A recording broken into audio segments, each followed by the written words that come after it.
ni kuvurugwa na tarehe mpya ya dabi. Simba kugoma wamevurugwa na tarehe mpya ya dabi ambayo wanaiona haikupangwa kwa kuridhia kwao. Utakumbuka na nakukumbusha, siku za hivi karibuni zimekuwa zikisikika sauti kwamba viongozi wa Simba wamegawanyika kwenye bodi. Wapo wanaoamini kwamba kikao ambacho waliitwa Dodoma kwenye mazungumzo, kikao ambacho waliitwa Dodoma kujaribu kunasihiwa, kikao ambacho waliitwa Dodoma kuunganishwa, kuacha kugombana, kwamba walikwenda wajumbe ambao hawatokani na bodi ya wakurugenzi ya Simba ambako ndiko aliko mwekezaji, kwa sababu Simba kikanuni wana uongozi unatokana na wanachama, Murtaza Mangungu na wajumbe wake wale, alafu wana wajumbe upande wa mwekezaji, ambacho kiuhalisia nacho ukweli wake hakuna, kwa sababu alikuwepo Mohamed Shangazi pale, yule mbunge ambaye anatoka upande wa mwekezaji, alichaguliwa na mwekezaji kwa mjumbe wa bodi ya wakurugenzi. Kwa bwana mmoja na Nasoru naye ni yupo pale upande wa wakurugenzi. Nadhani maamuzi kama nilivyosema ya dabi kupangwa tarehe 25 kutoka tarehe 15, Simba hawakuridhika nayo, hayakuwafurahisha, na zaidi kiini cha malalamiko kikionekana kimetolewa na washindani wao Young Africans. Sasa mtu mzima anapokuwa anafanya matokeo ya kunungunika hakufundishi, anaweza kanuna au asifanye vitu fulani kudhihirisha kwamba aje kubaliana na hilo. Simba hawakukubaliana na maamuzi ya mabadiliko ya tarehe mpya ya dabi, na haijifichi, hawajalificha. Ushahidi wa kwanza ni kwamba hawajatoa kauli mpya yoyote baada ya maamuzi yale kufanyika kurudisha kwa wanachama wao, kama ambavyo walitoa taarifa ile ya mwisho iliyotolewa tarehe 12 kama sikose kama siku 13 juu ya namna yoyote ambapo dabi itairishwa. Tafsiri yake ni kwamba hawajarudisha umoja kwa wao. Maana yake viongozi wao tena wamekuwa na shida ya kurudisha umoja kwa wanachama. Lakini si wanachama tu, hawajatoa kauli ya kishujaa. Kwa tafsiri yake ni kwamba viongozi wa Simba hawana msimamo kama Yanga. Kwamba baada ya kutoka maamuzi ya dabi, kama hawajaridhika nayo wangetoka mbele. Sasa hivi wanatumia ile kususa. Baadhi ya matukio kususa. Hata hii mechi wameisusa. Wanaweza wakapeleka timu kiwanjani, lakini matokeo ya mechi kwao hayana nafasi Simba. Kwa hiki kinachoendelea, kwa sababu leo hujatokea kwenye press conference. Unaweza usisusie mechi, lakini unaweza kaenda kwenye mechi kwa maana kwamba utimize wajibu wako tu wa kikanuni, kwamba ulicheza mechi umepoteza alama 3. Wanaogopa kukata zile alama 15 pengine isije kumfanya Azam sasa akawa nafasi ambayo wako nayo wao. Nini kinatokea? Kinatokea katika kipindi ambacho tunaweza kusema tunapozungumza kuwa na viongozi wakomavu kwenye timu zetu. Tunapozungumza kuwa na viongozi wahimilivu katika timu zetu. Tunapozungumza kuwa na viongozi wasikivu katika timu zetu. Tunapozungumza kuwa na viongozi wanaoweza kumudu nyakati ngumu katika timu zetu, ni kipindi kama hiki. Kwa sababu kipindi hiki dabi msingi wake wala sio wale walikwenda kuwasuluhisha. Ni kukosa viongozi wazuri kwenye mpira wetu ambao ni wa bodi na shirikisho la mpira. Ndio wanafanya mpaka Simba wanakuja kwenye hasira kama hizi. Kwa sababu hawa viongozi hawako tayari kusikiliza timu, ila wanaenda na miemko kwenye timu. Tafsiri yake hasira za Simba, hasira za Yanga, kiini chake ni TFF na bodi ya ligi. Sasa kwa nini tunafika huku? Tunafika huku kwa sababu kila mmoja anaona uamuzi ukifanyika haumsaidii, kwa sababu viongozi waliokuwepo wanafanya maamuzi ya upendeleo. Kwa ukimpendelea mtu hapa, ikitokelewa haki anaona naye kanyimwa. Anataka dai haki. Kwa hiyo muundo wa viongozi wa TFF na bodi ya ligi ndio wanafanya hata haya mambo ambayo Simba sasa hivi nao wanalalamika. Wanahisi wako sawa tu. Na hata kama wako sawa, kwa sababu tulikuwa na viongozi ambao wanatekeleza upendeleo. Na viongozi hawa wamekwenda kusaidiwa. Sasa aliyewasaidiwa kurudisha kwenye mstari, pengine kama ile haki inaonekana kuna fulani kanufaika zaidi, huyu mwingine naye anaona kanyongwa. Ndio na sasa viongozi na wao tuliokuwa nao sio watu ambao kutafuta mustakabali wa gharama ndogo, wanatengeneza mazingira kwamba tumeonewa, ushabiki ndio unatufikisha hapa. Lakini kiukweli wao kuchukulia hivi lilivyo wala sio cha ajabu, kwa sababu tangu mwanzo hawakuridhika na kile ambacho kilikuwa kinafanyika. Na ndio matatizo ambayo tuko nayo, na mara nyingi tumekuwa tukitamani kuona tupate viongozi ambao wanaweza kusaidia mifumo ya mpira na kero zake. Watu ambao watajitahidi kusimama kupunguza changamoto na matatizo kwenye mwenendo wa mpira na kinachoendelea. Lakini kwa bahati mbaya hayo ndio tunayoyavuna. Okay, kocha Zuberi, tuelekee sasa kwenye eneo la waamuzi. Wametangazwa waamuzi kutokea nje nchini Misri ndio wataamua mchezo huo wa dabi. Hii ina faida ama ina hasara? Maana kuna watu wanaizungumzia kitofauti, wanasema waamuzi wa ndani watashindwa kukua wakishindwa kupata nafasi kwenye michezo mikubwa kama hiyo. Waamuzi wetu ni kama drip ya kwanza kwa mgonjwa. Kila mtu ana wasiwasi nayo. Anayeuguza, mgonjwa mwenyewe, hadi daktari. Itamsaidia, atakufa, itakuwaje? Wakichezesha tunatarajiwa bomu la machozi tutalia. Sasa tumesahau kwamba haya matatizo yao yanatakiwa yatibiwe.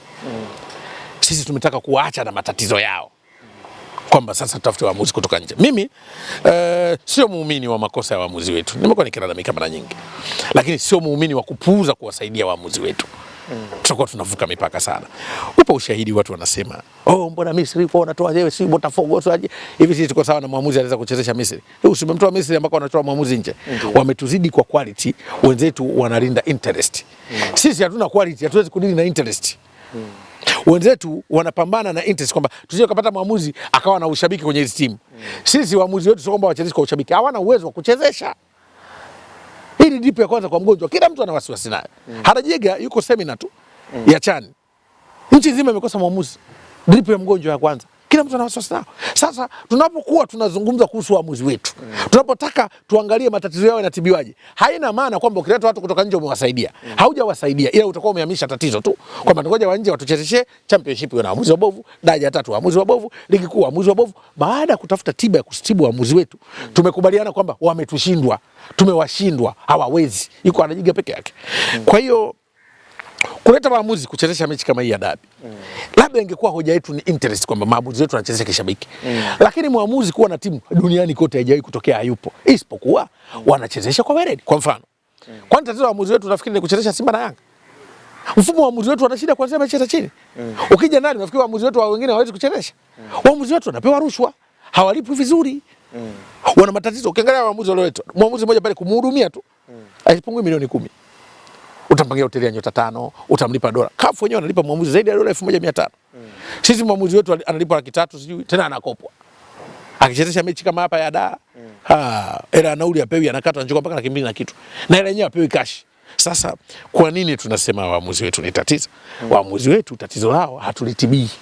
Ila tumefungua password kukuambia ulimwengu kwamba sisi hatuna waamuzi tena.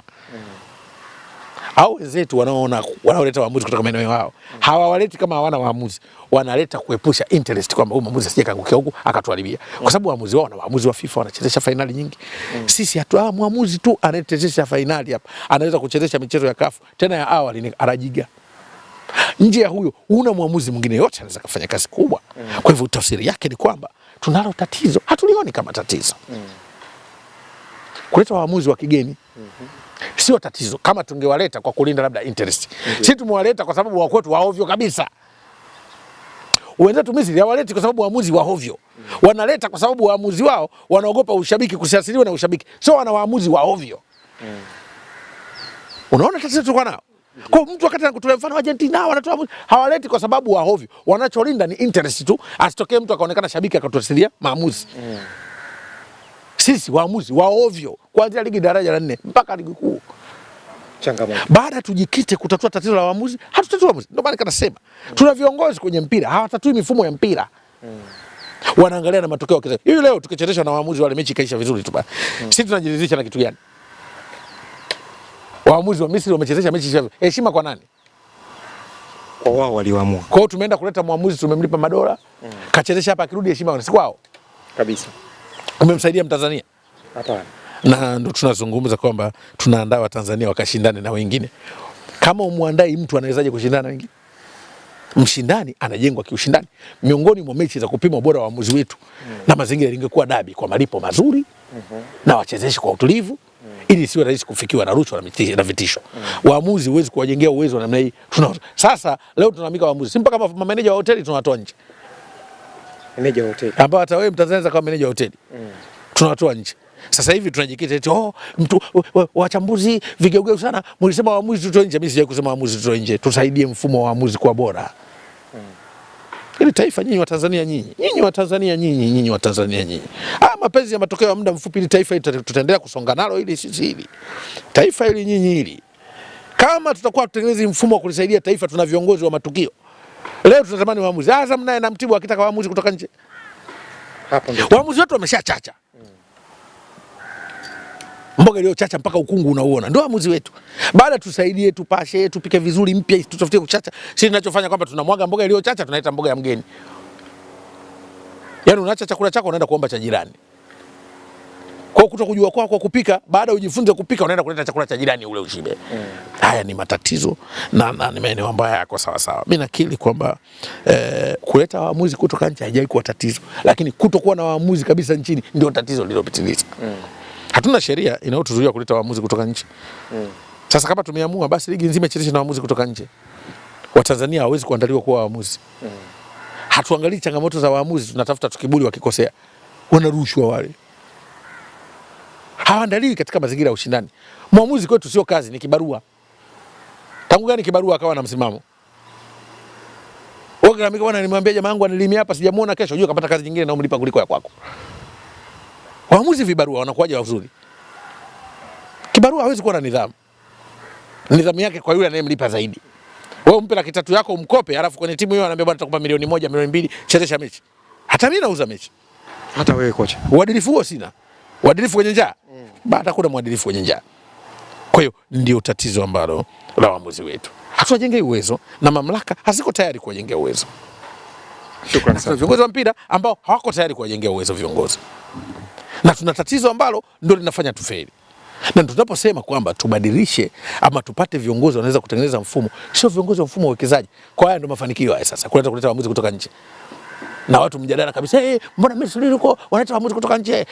Mechi ya dabi ndio tunajuana sasa, mtajuana wapi? Mtacheleshwa na waamuzi kutoka nje. Hiyo sio timu zenyewe zinataka kushindana kesho 90% wachezaji wa kigeni. Wewe Mtanzania unajisifia na waamuzi kutoka nje. Kwa hiyo matokeo yako ya timu yatakuwa ya nini? Ukiona code kitu kikiondoka ndio unajua muziki ulikuwa una. Hata kigodoro kikipigwa nyumbani kwako mtacheza, kikiondoka unajua kumbe mbele dio sina. Kocha, kwa kumalizia tu, tutarajie mchezo wa namna gani? Kwa inasema ni mechi ambayo Yanga wametangulia miguu miwili kisaikolojia na hali ya ushindani kiwanjani. Na hilo kwangu nalisema kwa sababu wazi. Kiubora kwenye takwimu bado Simba na Yanga wako juu. Kwa msimu, timu ambayo imetengeneza nafasi zaidi, timu ambayo imetumia nafasi zaidi, timu ambayo inaongoza na mabao zaidi, timu ambayo pia kwenye alama ndio kuamulia kwenye mechi zaidi. Simba waliowatangulia wako wafuata. Rismi ya timu ya sasa hivi, quality yao na ushindani na Simba na Yanga, bado nawaona Yanga wako katika nafasi kubwa ya mchezo. Lakini kubwa ni utulivu wa kushindana kiwanjani. Na mimi kuniambia hii dabi naitazamaje? Naitazama kwa kuona Yanga kama bora zaidi mbele ya Simba. Lakini bado Simba wanaweza kutupa mechi bora ya ushindi mbele ya Yanga. Kinachoweza kuleta ugumu kwenye mchezo huu ni eneo moja tu. Ni mchezo wa maamuzi. Kama Simba wataubeba kwa saikolojia kuja kupambana, wanaweza kuleta surprise kubwa. Ndio kitu ambacho nakitazama. Kocha, tukisalia hapo umeniambia kwamba Simba wenyewe wanakuja kama second team kwa kauli zako ambazo umeongea, ama mimi nimeitafsiri tofauti? Second team kwa maana kisaikolojia na matayarisho ya hii dabi na kuahirishwa hii dabi, Simba wanakuja kama second team kwa sababu ya historia. Hawajapata ushindi muda kidogo mbele ya Yanga.